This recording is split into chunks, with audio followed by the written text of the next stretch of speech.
নমস্কাৰ বন্ধুসকল, মই হাতিমে পুনৰে আপোনালোকৰ মাজলৈ উপস্থিত হ'লোহি। আজি মোৰ আলোচ্য বিষয় জলকীয়া খেতি। তো বন্ধুসকল, জলকীয়া খেতি কেনেকৈ কৰিব লাগে, এই খেতি কৰিবলৈ হ'লে মাটিৰ গুণাগুণ কেনেকুৱা হ'ব লাগে, মাটিত আমি ৰাসায়নিক সাৰ কিমান পৰিমাণে খটাব লাগে, গোবৰ সাৰ কিমান দিব লাগে প্ৰতি বিঘাত, লগতে আমি এই খেতি কৰিবলৈ হ'লে কেঁচু সাৰৰ প্ৰয়োজন আছে নে নাই। তো আমাৰ অসমত জলকীয়া খেতি আমি কি পদ্ধতিত কৰোঁ আৰু কি পদ্ধতিত কৰিলে আমাৰ জলকীয়া খেতিত ফলন বেছি হয়। তো আজিৰ এই ভিডিঅ'টোৰ মাজত আপোনালোকে সম্পূৰ্ণ তথ্যটো পাই যাব। তো মই আজি আপোনালোকক এই ভিডিঅ'টো দিবৰ কাৰণে আহিছোঁ আমাৰ খাৰুপেটী এৰিয়াৰ টাকিমাৰী গাঁৱলৈ। তো আমাৰ এই টাকিমাৰী গাঁৱৰ খেতিয়কৰ যিটো খেতি কৰাৰ ধৰণ, বহুত উন্নত ধৰণৰ খেতি কৰিছে। তো এই জলকীয়া খেতি ক'বলৈ গ'লে আমাৰ চব্জিৰ ভিতৰত প্ৰথম স্থানে দখল কৰিছে। যিটো জলকীয়া নহ'লে আমি যিকোনো চব্জি বনাই খাব নোৱাৰোঁ, ঝালা বা মৰিচ বুলিও কয়।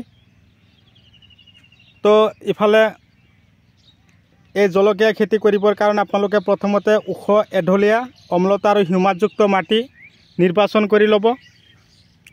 এই খেতি কৰিবলৈ হ'লে আপোনালোকে প্ৰথমতে মাটি নিৰ্বাচন কৰি ল'লে তাৰপিছতে আপোনালোকে কি কৰিব লাগিব, আপোনালোকে পুলি প্ৰস্তুত কৰি ল'ব লাগিব। মাটি নিৰ্বাচন কৰি লৈ আপোনালোকে ধুনীয়াকৈ মাটি চহাই প্ৰতি বিঘাত আপোনালোকে super phosphate 50 kilo, urea 15 kilo, DAP 15 kilo, potash 15 kilo ধুনীয়াকৈ সিঁচি প্ৰতি বিঘাত তাৰ লগতে 10 কিলো বা 8 কিলো চূণ সিঁচি হাল মাৰি ময়াই ধূলিময় কৰি থৈ দিয়ক। ইফালে আমি যেতিয়া পুলিবিলাক প্ৰস্তুত কৰিম, মোটামুটি এই খেতিত জলকীয়াৰ খেতি আপোনালোকে হাল মাৰি ময়াই ধূলিময় কৰি থৈ দিলে ইফালে পুলিবিলাক প্ৰস্তুত হৈ আছে। আপোনালোকে নাৰ্চাৰী আকাৰে পুলিবিলাক পেলাব। যেতিয়া আপোনালোকে পুলিবিলাক পেলাব, পেলোৱাৰ পিছত আপোনালোকে এই কলপাতেদি এনেকৈ ধুনীয়াকৈ মাটি ঢাকি ৰাখিব। খৰাং বতৰ, ৰ'দৰ প্ৰকোপ বেছি, উত্তাপ বেছি হোৱাৰ ফলত মাটি বেছি শুকাই যায়, ৰস কমি যায়। সেইকাৰণে আমি কি কৰিব লাগে, কলপাতেদি এনেকৈ ঢাকি ৰাখিব লাগে। তাৰ বিপৰীতে আৰু এটা বুদ্ধি আছে। আমি বজাৰত কিনি পোৱা এনেকুৱা ধৰণৰ প্লাষ্টিক কাপোৰ বা সূতাৰ কাপোৰ, প্লাষ্টিক কাপোৰ হ'লেও চলিব, সূতাৰ কাপোৰ হ'লেও চলিব। এনেকৈ আপোনালোকে কাপোৰবিলাক কিনি আনিব, 25 টকা বা 30 টকাকৈ ল'ব। দুটা কাপোৰ আনি এনেকৈ ধুনীয়াকৈ মেৰাই থ'ব আৰু এই কাপোৰৰ ওপৰত পানী ছটিয়াই থৈ দিলেই হ'ল। মোটামুটি 5 পৰা এসপ্তাহ পিছতে আপোনালোকৰ খেতিত বা আপোনালোকৰ নাৰ্চাৰীত পুলিবিলাক দেখা পাব গজালি মেলিছে ধুনীয়াকৈ। তেতিয়া আপোনালোকে অকণমান পানী দি দিব, জলসিঞ্চন কৰিব। মোটামুটি পুলিৰ বয়স 25 পৰা 30 দিনৰ ভিতৰত আপোনালোকে খেতিত পুলি লগাব পৰা হ'ব লাগিব। তো জলকীয়া থলুৱা আৰু হাইব্ৰিড দুই ধৰণৰ জলকীয়া আমাৰ অসমত কৰা দেখা পোৱা যায়। তো জলকীয়া বহুত ধৰণৰ আছে। চিনজিন্দা কোম্পানীৰ চলি 8110, চাকাতা কিং হট, লোকেল, বুলেট,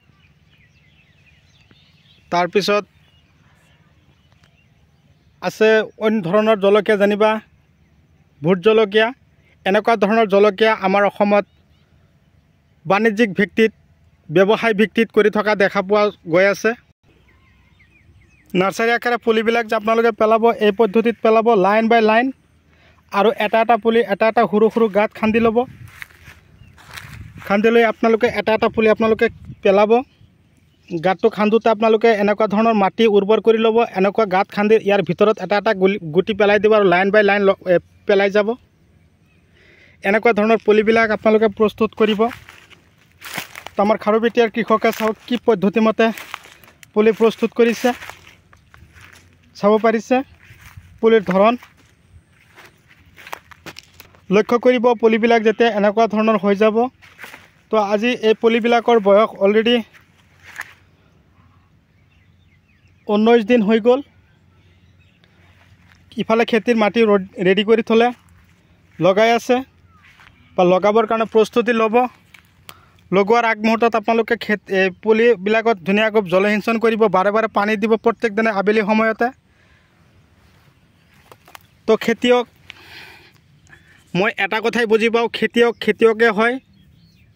খেতিয়কৰ যিটো স্থান, এখেতৰ যিটো আসন, যেনিবা আমি স্কুলৰ ল'ৰা ছোৱালীৰ একেখন ইউনিফৰ্ম, কোন ধনী কোন দুখীয়া, কোনজন ধনী মানুহ কোনজন গৰীব মানুহ, সেইবিলাক আমাৰ বাজ বিচাৰত নাই। কিন্তু খেতিয়কৰ হিচাপতো আমি সেনেকৈ চিনাকি দিব পাৰোঁ যে কোনজন খেতিয়ক উন্নত খেতিয়ক, কোনজন ধনী খেতিয়ক, কোনজন গৰীব খেতিয়ক বা দুখীয়া খেতিয়ক। তো কথা হ'ল কি বন্ধুসকল, আপোনালোকক মই এটা কথাই কওঁ, আপোনালোকে আমাৰ খাৰুপেটীয়াৰ দৰে খেতি বাতি কৰক, আপোনালোকেও যাতে এনেকুৱা ধৰণৰ খেতি বাতি কৰি আপোনালোকেও সফল হ'ব পাৰে। মই আপোনালোকক যিবিলাক পুলি দেখুৱাই আছোঁ আৰু যিটো খেতি দেখুৱাই দিলোঁ জলকীয়াৰ, সেইটো হ'ল চুলি 8110 চিনজিন্দা কোম্পানীৰ। এই চুলি 8110 জলকীয়া আপোনালোকে যদি 1 বিঘা মাটি ভালদৰে কৰিব পাৰে উন্নত ধৰণে আমাৰ খাৰুপেটীয়াৰ দৰে, তেনেহ'লে প্ৰতি বিঘাত আপোনালোকে 10 দিন পিছে পিছে 10 পৰা 12 কুইণ্টেল জলকীয়া আপোনালোকে উঠাই কিনে বজাৰলৈ বিকিব পাৰিব। ইয়াত অলৰেডি 16 পেকেট চুলি 8110 জলকীয়াৰ পুলি প্ৰস্তুত কৰা হৈ আছে। তো আপোনালোকৰ যদি এনেকুৱা ধৰণৰ চুলি 8110 জলকীয়াৰ বীজ প্ৰয়োজন হৈছে আপোনালোকে মোক যোগাযোগ কৰিব। যদি খেতি কৰিছে, খেতিত আপোনালোকৰ দানাৰ প্ৰয়োজন হৈছে আপোনালোকে মোক যোগাযোগ কৰিব। কিবা ঔষধ লাগে আপোনালোকে মোক যোগাযোগ কৰিব, আপোনালোকক মই A to Z যোগান ধৰিম। তো কথা হ'ল বহুতে কমেণ্ট কৰি জনাইছে দাদা জলকীয়া খেতিৰ ভিডিঅ' লাগে, সেই উপলক্ষে মই আপোনালোকলৈ আজি জলকীয়াৰ খেতিৰ ভিডিঅ' এটা আপোনালোকলৈ পঠিয়াই দিলোঁ। আজিৰ এই ভিডিঅ'ৰ পিছত আপোনালোকৰ কোনটো খেতিৰ ভিডিঅ' লাগে আপোনালোকে মোক কমেণ্ট কৰিবলৈ নাপাহৰিব। তো আজি আপোনালোকক এই জলকীয়াৰ খেতিৰ ভিডিঅ'টো যে দিলোঁ, আপোনালোকে খেতিত পুলিবিলাক এনেকৈ প্ৰস্তুত কৰি আপোনালোকে লগাব, লগোৱাৰ পিছত আপোনালোকৰ খেতিত কি কি দিব লাগে, কেনেকুৱা ধৰণৰ সাৰ ঔষধ খটাব লাগে, আপোনালোকে মোৰ পিছৰ ভিডিঅ'ত সম্পূৰ্ণ তথ্যটো পাই যাব। তো আজি আপোনালোকৰ মাজৰ পৰা মই বিদায় লৈছোঁ, পৰৱৰ্তী ভিডিঅ'ত পুনৰাই লগ পাম। Bye bye.